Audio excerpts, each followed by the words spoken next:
This is the Read to Lead podcast, episode 113. Hey everybody, this is Jay Baer, president of Convince and Convert and author of the New York Times best-selling business book Utility.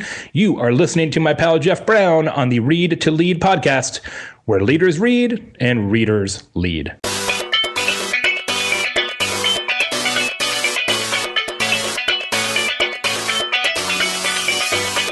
One of the hardest things to grasp for someone lacking experience being interviewed is knowing when to stop talking. The tendency is to want to say too much.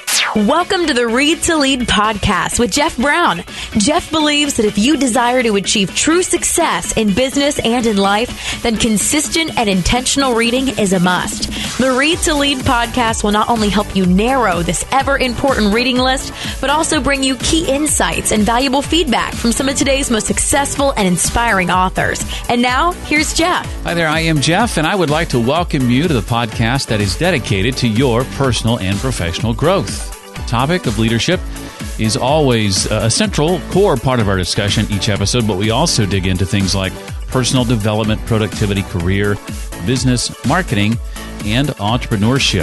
In fact, it's marketing and entrepreneurship I want to dig into a little bit today. Normally, we welcome the author of a recently released business book. Today's episode, though, is a solo episode because I want to talk to you about how to crush your next media interview. There was a time when a stage or platform had to be borrowed by the person with the talent and only with permission. You know, if you wanted to sing for a living, you had to get in the good graces of those in control of signing you a record deal. If you wanted to write for a living, same thing. You had to get signed by a publisher. When I started out in radio, you had to get into the good graces of your program director, and you may spend several weeks or months just what they call running the board and you know, being the person behind the controls, but not allowed to turn on the microphone until someone deemed you worthy to do that. And those fortunate enough to be given this kind of a platform kept it on the condition that they continued to make the gatekeepers, those in control, happy, making them money, making them look good, whatever criteria they chose to use.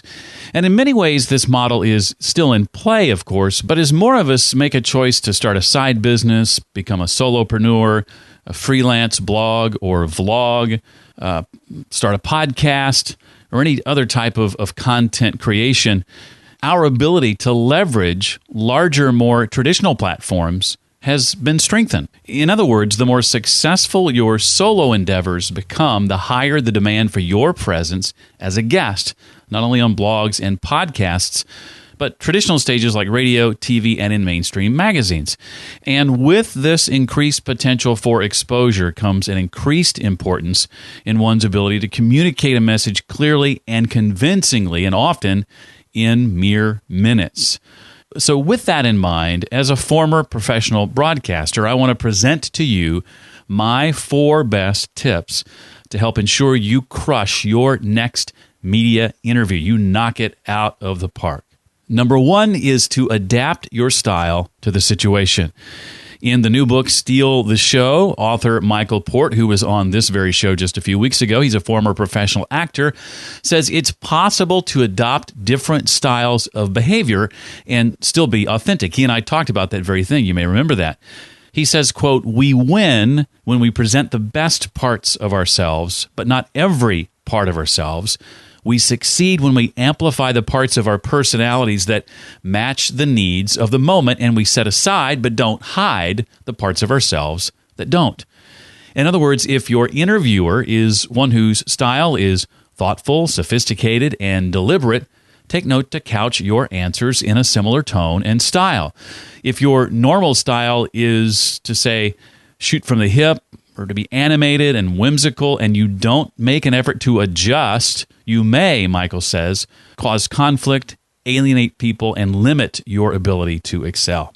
It is possible to adopt different styles of behavior, styles the moment calls for, and still be authentic to your true self.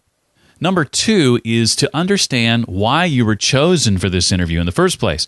Oftentimes, the initial reasons you were sought out will be obvious, as the person extending the invitation will likely communicate as much during the ask.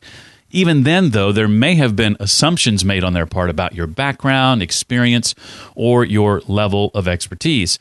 In some cases, a pre-interview will be scheduled, and the pre-interview, of course, is your opportunity to get clear on what's expected from the specific questions you'll be asked to the amount of time you'll be given to respond. Now, in the absence of a pre-interview, ask to be given the interview questions in advance.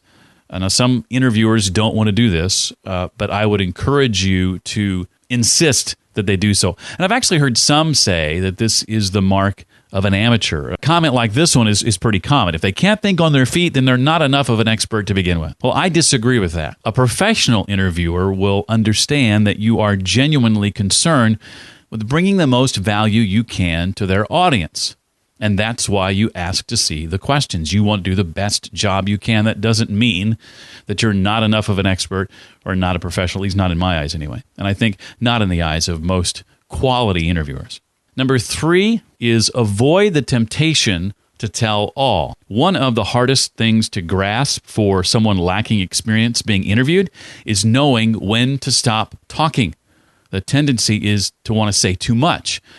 Now, it is a fine line because you're thinking, well, if I share too little, I risk frustrating my interviewer's audience. If I share too much, then I risk their audience sort of looking for the exit, so to speak.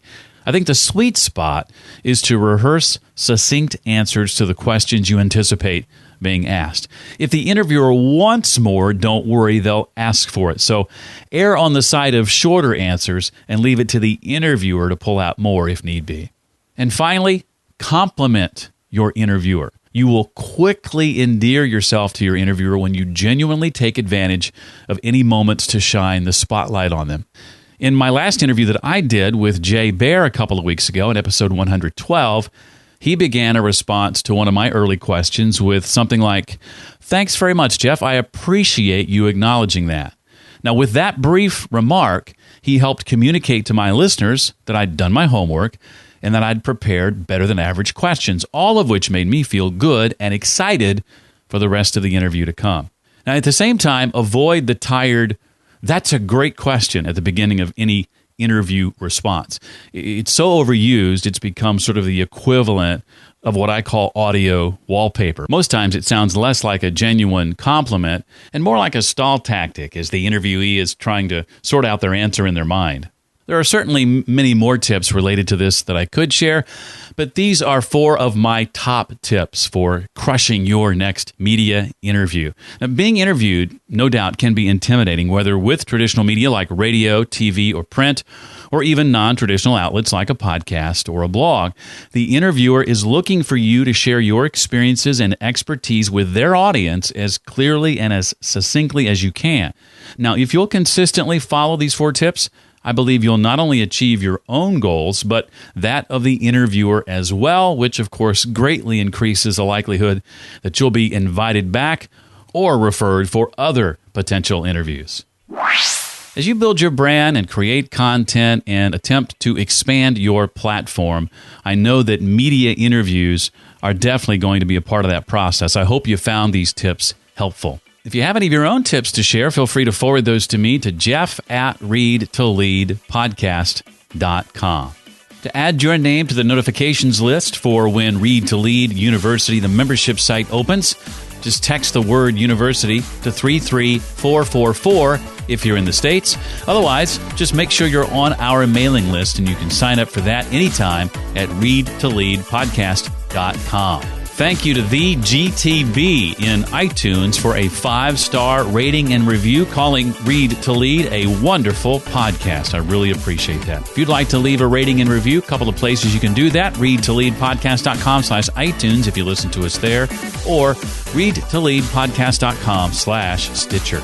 Well, that does it for this week. Thank you so much for listening. I look forward to seeing you next time for the Read to Lead podcast. Thanks so much for listening to the Read to Lead podcast. As a subscriber, we challenge you to be more than just a passive listener. Become a vital member of the community. Visit us on the web at readtoleadpodcast.com. Until next time, remember, leaders read and readers lead.